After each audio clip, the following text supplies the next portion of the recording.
mortals, I am the Booktube goddess, the #1 drag queen booktuber on YouTube. And today I just wanted to talk about the Wheel of Time. I had just found this booktuber. He's new to me. He's been around for several years, I believe. Mike's Book Reviews. If you don't know him, I'll leave a link below. Check him out. He's really personable. But anyway, he just spent a year, I believe, reading the entire Wheel of Time. And I came across one of his videos and I was watching it and it brought back so much nostalgia. And I really loved how enthusiastic he was about the Wheel of Time because I am a little bit soured on it. So I wanted to do a video of my love-hate relationship with the Wheel of Time. Now, I think they call themselves wheelies. Wheelies? New wheelies don't understand us OG wheelies. I started reading the Wheel of Time when it was first published. And I have the dates here. Actually, I am probably lying. According to Wikipedia, The Eye of the World was 1990, so I'm lying when I said I read it when it first came out because I didn't get it in hardback, the first book. I got it in paperback, and I probably gave away that copy. But I remember it was in a Walden's bookstore. And for those of you who don't know, there used to be a lot of chain bookstores back pre-Amazon. And one of my favorite ones was Walden's, not because it was better than any of the other chain bookstores, but because it had a lot of nostalgia for me, because that's the one I would go to as a kid or teenager, because it was sort of the bookstore in the malls. So, but there's also B. Dalton's, Crown Book. I was an assistant manager at a Crown bookstore, but all those bookstores are dead and gone. Rest in peace. So, anyway, what was I saying? Oh yeah, the Eye of the World, the first book of the Wheel of Time, had a display. Had one of those cardboard displays with all the paperback books, with probably 3x4, something like that. And you don't see very many fantasy displays like that. And it sort of harkened back for me to the Sword of Shannara. When the Sword of Shannara came out, that was like the second coming of Tolkien. That's how it was presented. There are posters, not billboards, but banners in the bookstores, fireworks, whatever.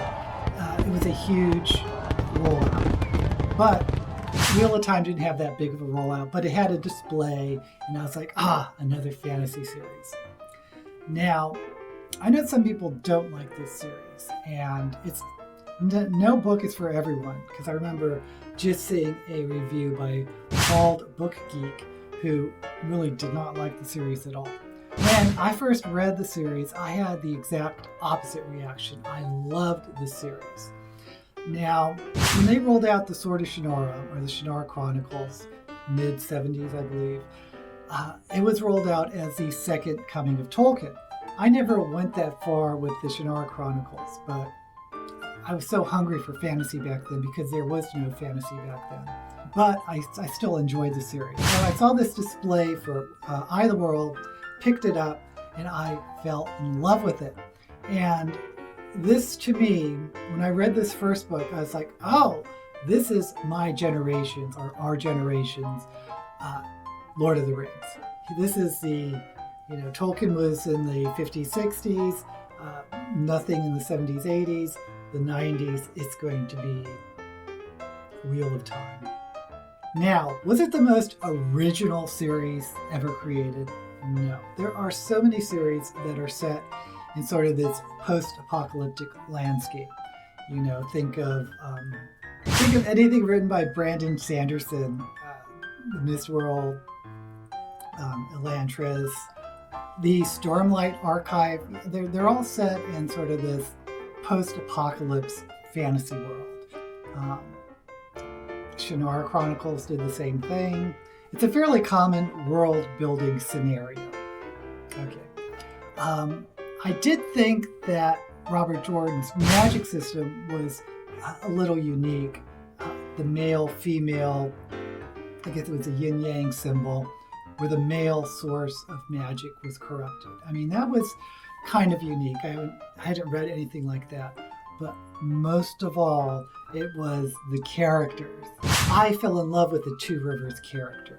Rand al'Thor, Mel Calhoun, Perrin Ibar, I forget his last name, and Egwene and Nynaeve. Nynaeve's one of my favorite characters of the group, always pulling her braid when she was upset. It was just a fascinating character. Their friendship was so deep, and it started off as kind of a Fellowship of the Ring where the group journeys towards this confrontation, and they split up and have their own adventures and their own storyline. So in some sense it is a traditional high fantasy, but in another sense I felt that it was elevated, and at the time I read it, I was telling all my friends, this is our generation's Tolkien. You've got to read this book. And I even got hardback versions of the book. Now, I normally don't get hardbacks because I like to get paperbacks because they travel well. But when I can't wait for the paperback book to come out, I'll go ahead and buy the hardbacks. And if I have hardbacks, that means I must have really been interested in the series and couldn't wait for the paperbacks to come out. So, of course, this is pre-Kindle. This was in the 90s. So why did this series eventually sour on me? I think, and this is totally anecdotal, but I know enough people who read it around the period I was reading it, that if you took a poll of those readers, they also were kind of soured on the Wheel of Time series. Now, I had a real issue with the ending of the series, and that was totally specific to me. And I'll talk about that at the end because it might be a little bit spoilery if you haven't read the series, but it's not a huge spoiler because it's what I thought should have happened and it didn't happen. But anyway, why do the people that read The Wheel of Time, when I read The Wheel of Time, get kind of turned off? And it's the same reason why a lot of people are sort of grumpy about George R.R. Martin's Game of Thrones series. And that is that we never, getting into this, had an idea of how long the series would go around. And this was especially problematic for Jordan because some of the books didn't advance the plot very much. Now, for those of you newies that have just read it in one sitting or in 1 year, like Mike did for his book reviews, you have a totally different experience than someone who started it, reading it in, let's say, 91. That's probably when I started it, maybe 92. And then every few years, a new book would come out. I thought it was going to be a trilogy. I was used to fantasy books being in trilogies, and that's, for whatever reason, was in my mind. And there was no internet at this time. There was no way to research what the author was up to. I just thought it was going to be a trilogy. The first book I thought was fantastic, and I was very excited. So every few years, a new book would come out, and probably up through the fifth book, I have it, Fires of Heaven. It was being paced pretty well, and I was still with the author and enjoying the books. But then at some point, it just felt stretched too much. Now, if I had the whole series in front of me and I was just reading it back to back, I might not care as much. But if you're really invested in the story and the characters, and you wait a year or two for the next sequence to come out and the plot goes boop, you get a little annoyed. And when it happens several other times, like, say what you want about George R.R. Martin, I know when the next book comes out, the plot's going to go bam. It's going to advance the storyline somewhat. But the Wheel of Time books, it was just too incremental. And I've always said that if he could have boiled this down to maybe an 8-part series, it would have been perfect. But it felt like, and I know I'm not the only one that felt this way, but it felt as though Jordan was so enamored with his story and his characters that he just didn't want to let it go. And it just felt as though he was reluctant to make the necessary choices to really advance the story. And you may or may not agree with me, but if you read each book having to wait through as much time as we had to wait for the next book to come out, you'll probably maybe understand why us OG wheelies were a little soured and turned off by the books. And then, of course, the unthinkable happened is that we found out that Jordan was seriously ill and he passed away before he could finish the series. And we were honestly left with the reality that this would be an unfinished masterpiece. And it was some time before we found out that Brandon Sanderson was going to complete the series. And by that time, I know at least a couple people that read the series that I probably recommended it to was like, they weren't at that point interested in finishing it. They're like, it's not Robert Jordan. The series went on too long already. I'm not even interested in seeing how it ends. So I was almost in that camp, but I'm the type of person where I really want to know the ending of the story. So it's never a real thing for me that I wasn't going to at least finish the series and read what Sanderson wrote, especially since I like Sanderson. I got his debut novel, Elantris, when it was first published, so I knew his writing, but still, he wasn't Jordan. So my point is, I have a love-hate relationship with this series. There's a lot I liked. I liked the world building. Wasn't totally unique, but it was really the magic system, the storyline, and especially the characters that made me keep going with the series. Now, of course, some people may not have that same viewpoint. Some people obviously don't like the series at all, that it is too long, and I agree. But I persevered and I finished the series. It ended with kind of a whimper for me. Now, I want to talk about what happened in the very last book.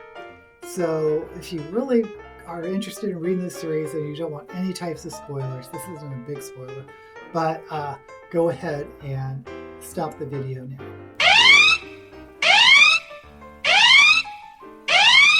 Okay. Here's a big spoiler. Rand al'Thor, the Dragon Reborn, had a confrontation with the Dark One, the ultimate evil. That is the end of the novel, or the final battle of the novel. If that's a spoiler, so be it. But let me describe in detail a little bit more of what happened. Now, Rand al'Thor, of course, is a reincarnation of Lews Therin. And Lews Therin was the top guy during the Age of Legends. Is that what it was called? Where they explored these magical technologies, where he bored down through creation and the tapestry of fate and the wheel of time, and released the Dark One, which started the entire apocalypse, where the Aes Sedai, the magic users of the time, split apart, and some of them followed the Dark One and became the Forsaken, and basically Lews Therin started it all. So Rand al'Thor, the reincarnation, has to confront the Dark One, going through the bore and facing him in the void. And what he discovers is that what Lews Therin did by confronting the void is Lews Therin imprinted his personality onto the void, upon that which humans should not have tampered with. It was the ultimate hubris, that the Dark One was actually the creation of Lews Therin, and when they came face to face, there was this ultimate realization that Lews Therin created the Dark One, imprinted his personality upon the void by delving into magic and technology that humans should never have tampered with. A wonderful metaphor for the hubris of humanity creating that which is the ultimate evil. Now, that ending does not exist. And I know if you're really into the lore that it could never have happened that way. But I don't know why. I thought I knew the ending. I had thought I read clues in the books of what was going to happen. I was so convinced I knew the ending that this was not going to be a confrontation with the ultimate evil. It was going to be layered. There was more to it. And that didn't happen. It wasn't. It was Sauron. It was meeting the devil. But I should have known because they talked about the creator, and I didn't put two and two together. I read the series over, a 15-year period. I didn't retain all the little bits of lore and knowledge. I forgot a lot, in fact. So I would always reread synopses, of course, before I went on to the next book. But that's really not the same. And for the life of you, I cannot tell you why I thought the ending was going to be as I just described it. But I was so disappointed when it didn't happen. In fact, I thought I missed it. I read the ending, the confrontation between Rand and the Shadow. I was like, oh, did I miss it? Did I miss something? And I was so upset and disappointed that I never really talked about the series again until I'm talking to you now. Boy, let me know in the comments, have you ever started a book and thought you knew how it was going to go and it didn't go that way?